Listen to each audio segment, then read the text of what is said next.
Good morning. Happy Monday. Welcome to the Good Race show where we do our devotions together with each other and anybody who's willing to do their daily devotions and commit to running the good race with us. How you doing, Steve?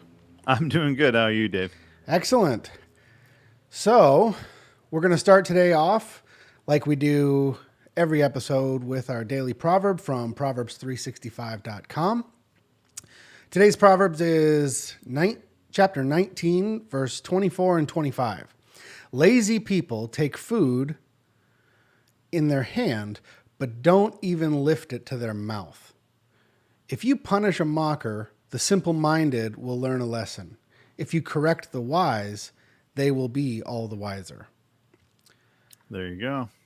I don't think I've ever met someone is that lazy that they'd pick up food but not bring it to their mouth. What do you think? I have been astonishingly lazy in my life. I have spent days where, as I look back on the day, I realize I had 2 or 3 things I really needed to get done or hope to, and I watched 12 hours of television instead. Especially if some binge-worthy show is on, and and I go, man, how did I just completely ruin that? And it happens a lot on the weekends where I've had a long week at work, I've got a lot to go, and then I say, oh, I'm just going to do that little thing during the weekend. This particular proverb has special meaning to me, though, because my dad used to tell me this when I would be getting punished. So in the second verse, the first one talks about lazy people are so lazy they don't even feed themselves, even though they have the ability to, right? The second one says, if you punish a mocker, the simple-minded will learn a lesson. So my dad used to think that I was so rebellious that he wasn't sure that any of the punishments that he was doing was actually working. So he basically conceded, you're already 12 or 13 years old and this spanking might not do anything to you. He's like, we've already had this same discussion so many times. Perhaps I'm wasting my breath. He's like, Really? but I'm still going to spank you because your little brothers and sisters are going to learn a lesson because they're going to know, oh, okay, so if I do what Dave did, then I'm going to get what Dave got. Yeah. So So you just called your brothers and sisters simple-minded, I believe. well, he didn't. Yeah, he was. Well, they are simple-minded, right? Because they're still Yeah, young. they were children. Yeah. Yeah. So yeah, that's interesting. Like I was always wondering, like, what does this mean? Like, if you punish a mocker, the the simple-minded learn the lesson, and it's like, okay, these are different people, right? Like, and so in this case, you were the mocker, and you didn't really care about the punishment, so you're not learning your lesson, but your brothers and sisters who are like seeing you getting a punishment, they're like, ooh, we don't want that. Yeah, that's what happens when I have an attitude of mocking the rules and this doesn't count. So So what it's saying is you punish everyone, right? So that's right. if you correct the wise, they will be all the wiser. It's interesting. It's not punishing the wise. You correct the wise. So that's interesting. I Right. was So getting the that impression they can learn by being told. Yeah. If if you're a wise person and someone says, "Hey, that's not right. Here's the reasons," the wise person will learn. Yeah.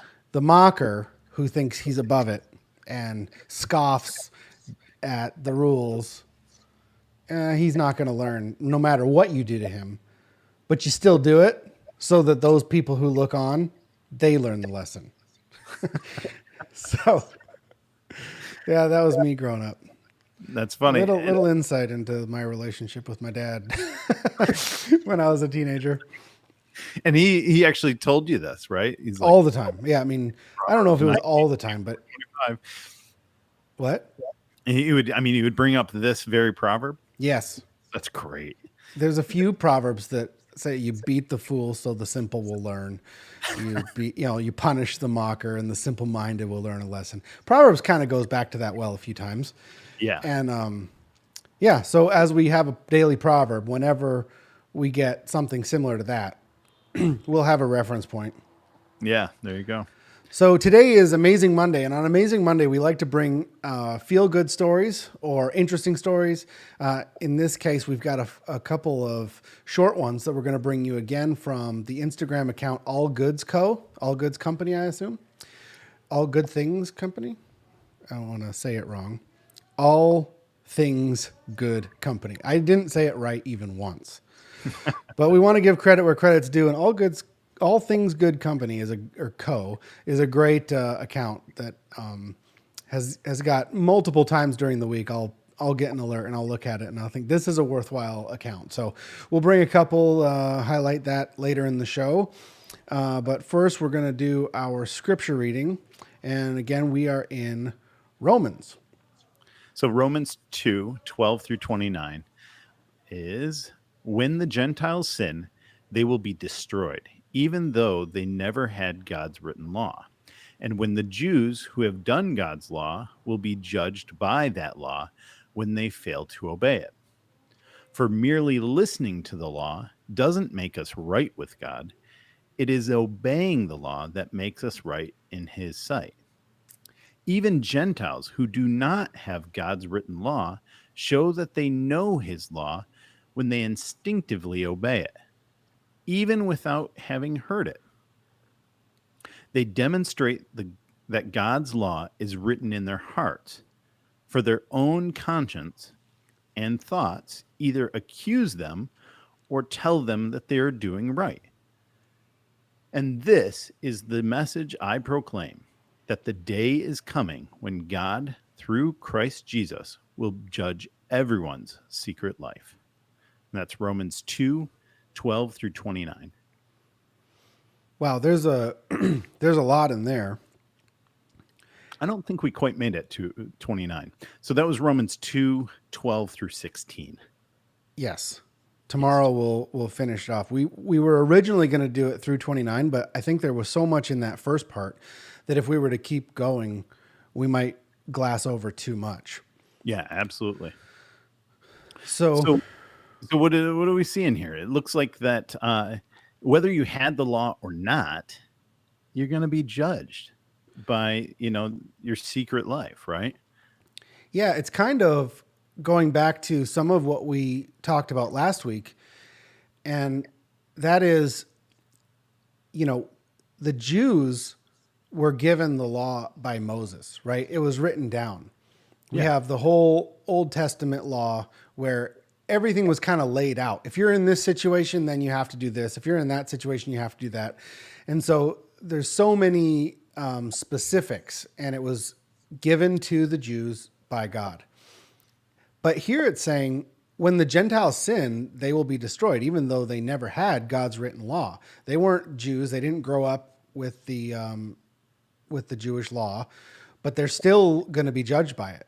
And the Jews who were given the law, they're going to be judged when they don't obey it.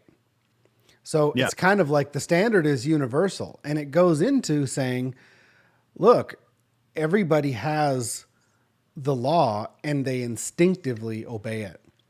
And Yeah. this is the argument that we see all the time from certainly people who are atheists and have an atheistic viewpoint is they say, I don't need your religion to tell me what's right and wrong. Yeah. And the Bible kind of supports that. I've heard Christians say, no, you have to have God and you have to have the law. Otherwise, you wouldn't know that killing is wrong or adultery is wrong, right? It's kind of like if it wasn't written down. And I think the Christian is actually saying that if God hadn't made the law, then you wouldn't know that. But to an atheist, they can't differentiate between what they were born with or what's common sense, because it says right here, every single person has that instinctive. Yeah. I mean, and you get into the argument of whether or not like a moral lawgiver is required, right? And what the atheist is saying is, I don't need your God. Like, I don't believe in your God, but I know what right and wrong is. And Christians are saying, yeah, the reason you know what right and wrong is because God put it in your heart. And we need to have that.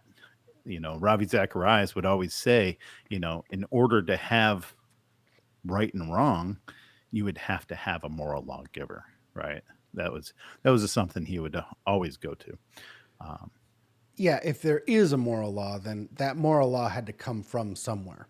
And you yeah, can't justify the fact that we have this based on an evolutionary development, because sort of the premise of evolution being sort of the survival of the fittest. Well, it's the strongest that survive. It's the most self-seeking. It's We are evolving to overcome our environment always, and so the ones that couldn't evolve or couldn't be the strongest would just get weeded out over time. And so yeah, it's almost counterintuitive that you would have this idea of a law of, we know it's wrong to sleep with someone else's wife, right? yeah, Regardless if the outcome would be more humans, you know, perpetuating the species. yeah. We I know mean, we know it's wrong to kill, not yeah, because of that person that we're killing is bad. We know that it's wrong to kill because we don't want to be killed. We put ourselves in the victim's shoes. And yeah. there's no reason why a species that's trying to survive should be considering the victim or the lesser, in my mind. Yeah, and there's even the argument that like maybe not all cultures realize that it's wrong to kill, right? Like some some cultures would say you love your neighbor and the other ones would say you eat your neighbor, right? So it gets into really what where do we measure this standard by, right? Yeah, but so what that's saying is that some cultures, it sounds like you're saying that some cultures don't have the law written on their hearts. Well, I think if you get down to it, they would recognize that there is something wrong with killing someone. They might try to justify it, but I think deep down they do. But if we're saying that there is no moral law, well, then you have to decide who gets to decide what's right and wrong, right? Yep. Uh, you know, there is a wide variety of opinions on what morals we would We would adopt. choose for ourselves. Yeah. So, and you would totally choose a different moral law for everyone else, right? Like my morals for what my conduct will be different from what I expect of you. So, That's um, that's that's why it says in verse 16 that the day is coming when God through Jesus Christ will judge everyone's secret life. exactly. Because the life that everyone knows and that you put out there is usually pretty good. There's not a lot of people trying to. There's certainly some, but there's not a lot of people trying to put out there that, hey, I'm somebody who's a really terrible person. Yeah. We're all doing our best to look good Yeah. and to appeal to society, and we're trying to maintain good relationships. And so, everybody that I know, as far as I know, is all my friends certainly are very stand up, good people. There's no reason for them to be judged. But as we see so oftentimes, sometimes the most beloved people have got secrets, Yeah. and there's another side to them, and that's what God's going to say. Look, yeah, you knew, and it'll be when it's just you and Him. There's nobody to convince. You can get society to kind of go along and go, okay, well, I guess if that's His truth, He can have it. But someday you're going to have to go, yeah, well, between me and you knew that wasn't right, right? And I'll be like, yeah, I knew. God, just between me and you, I had a hunch. I had, I was, I was leaning towards it was okay for a minute, but then I thought this is probably really bad. Now, I'm wondering, so there's oftentimes the question proposed that what do you do with someone that's never heard the name Jesus Christ, right? You have some tribe in the middle of the rainforest or um, Papua New Guinea. And they don't speak English. They don't speak any language that anyone else in the world would speak. They've never met anyone outside their tribe. they don't know the name of Jesus, what's the standard for them, right? And there's some glimmer of hope in this section of the Bible for those people because it says, let's see, even Gentiles who do not have God's written law, so they don't have God's written law, even Yep. it shows that they know His law when they instinctively obey it, even without having heard it. They demonstrate that God's law is written in their hearts for their own conscience and thoughts, either accuse them or tell them that they are doing right. Um, so, so I don't think that this is salvation necessarily. I don't think that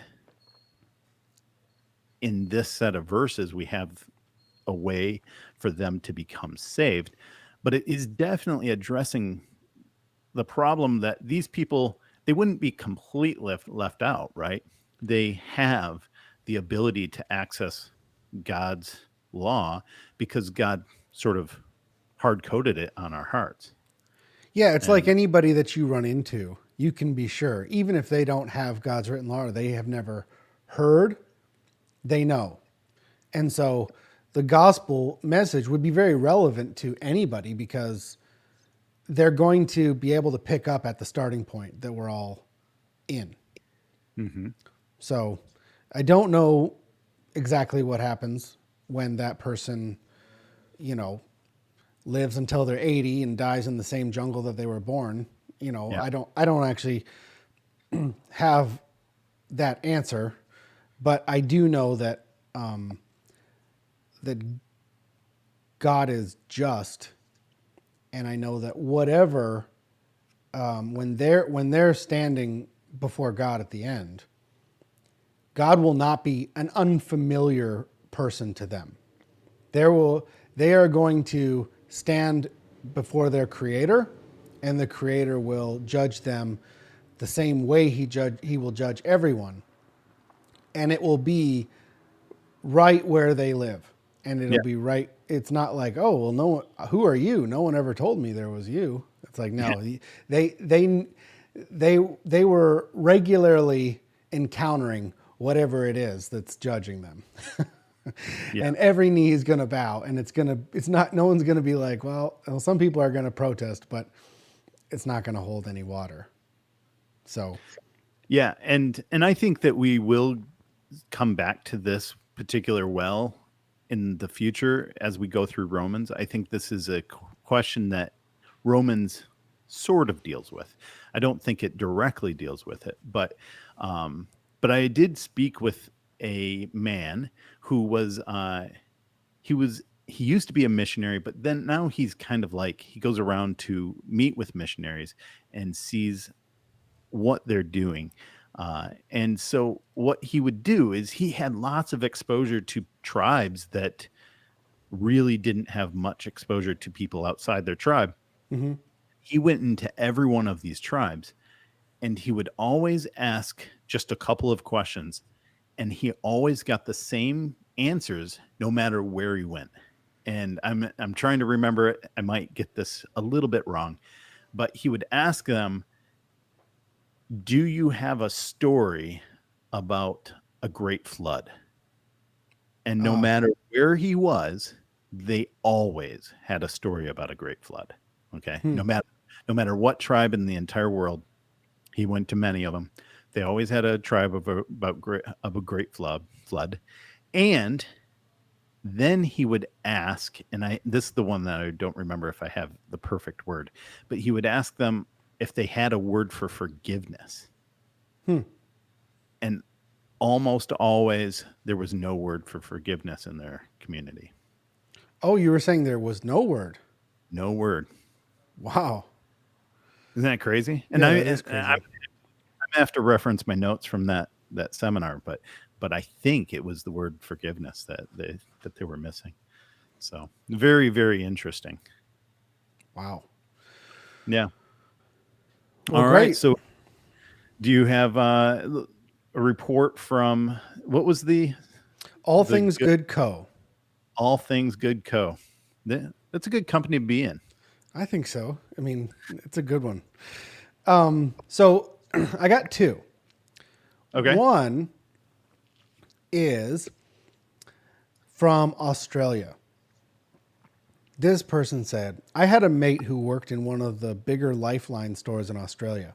Lifeline store is like a pawn shop Oh, okay. or a like a thrift store kind of thing. People, not a pawn shop where you sell, but like a Goodwill type of a store. Salvation Army, Yeah. Goodwill. Okay. A woman came into the store with 5 large, clear plastic storage boxes and asked to donate them. The Okay. person looked inside the boxes, and it was thousands of beautifully hand painted Warhammer pieces. So So what's Warhammer is like a board game, okay? kind of, and I've not played it, but I get the impression it's kind of like Pokemon or something, where you're collecting various things because So I've seen. I have a friend who does this. And they're these little miniature things. They're like 2 inches tall, and they carefully make them, and then they paint them, and he even 3D prints some of them. But they're they're beautiful things. yeah, So and so these were beautifully hand painted, and so the guy was shocked and asked her, "Why are you donating them?" And she said they were her sons, and she just couldn't keep them in the house anymore since his death. So obviously, this was his passion project. And this guy said he could not accept the donation. He said the whole collection was worth a lot of money. So the mom didn't have a clue, and he said, "Well, look, I'll sell it. I'll sell it for you." And so she agreed. After his shift, he went home and took photos of all the pieces and posted online in various forums. And within a couple weeks, everything got sold. oh He wow, called her. She met him at the store, and the he'd sold all his stuff for $12,000 that she was wow. just going to give away. And this guy could have, you know, taken it. So she Hey, cried. She offered him to give him half. She says, I'll split the winnings with you because, I didn't see this coming." And she said, and this person said, nope, he refused to take anything from her. And then she decided that she would donate the half that she was going to give him to a suicide charity because I guess her son committed suicide. that's great. Yeah, in a That's world where it's all about the hustle, right? yeah. Respect the hustle. Everybody's trying to get the edge, and it's sort of like, well, hey, I'm getting paid. That's the justification for everything. Hmm. Here, this person had an opportunity. This lady goes, "Here, I can't have this in my house. It was my son's passion, and he's dead." And the guy goes in and does the work to sell this stuff and then hands her the whole kit and caboodle, 12 Yeah. grand. And the guy works at a thrift store. Yeah. It's not like we're talking about, and the CEO of the company refused to keep the $12,000. It was like, no, the guy works at a thrift store. I don't know what the hourly rate of a thrift store employee is in Australia, but I'm sure 12 grand would have been a A nice little boost. find. Yeah. And let's face it, like when you work at a thrift store, you know that one of the perks of the job is that you get first dibs on some of the stuff that gets brought in there, right? Like you're looking for, the I don't know, the new leather jacket from the late 1980s. You get the first shot at that, right? Like it's got the zippers everywhere and stuff. So, it's like when you have a box full of Warhammer figurines in it and you realize it has value, a lot of people would just be like, I just won, right? Yeah, Like, this is my new business. yeah, I'm going to buy it from the thrift store and then I'm going to sell it online for 12 grand. yeah, exactly. So, anyway, Well, that was very heartwarming, and it was sad that her son committed suicide. yeah, but a good job from So the it's guy. yeah, and it is nice that the lady, you know, got something to remember. That her son did do a pretty cool thing with those pieces. So the second one is a very short one. And I just thought was hilarious because this is a teacher who overheard a conversation between two second grade boys. One of the boys asked the other, "Do you think you'll ever fall in love?" And the second answered, "I don't know. I think if she likes pancakes, then probably." So when I was in second grade, I would have said, "No, gross." But this guy's more practical. He's like, "What are the odds? Everybody's married." So, but we got to have some stuff in common, and that's pretty paramount. Gotta love Pancakes are pretty pancakes. high up there for a second grader, I suppose. I agree. Well, thanks for joining me on Monday, Steve. We'll see you tomorrow, where we will commit to running the good race, and we'll continue today as well. Run as if to get the prize. All right, keep running. Cheers. Bye.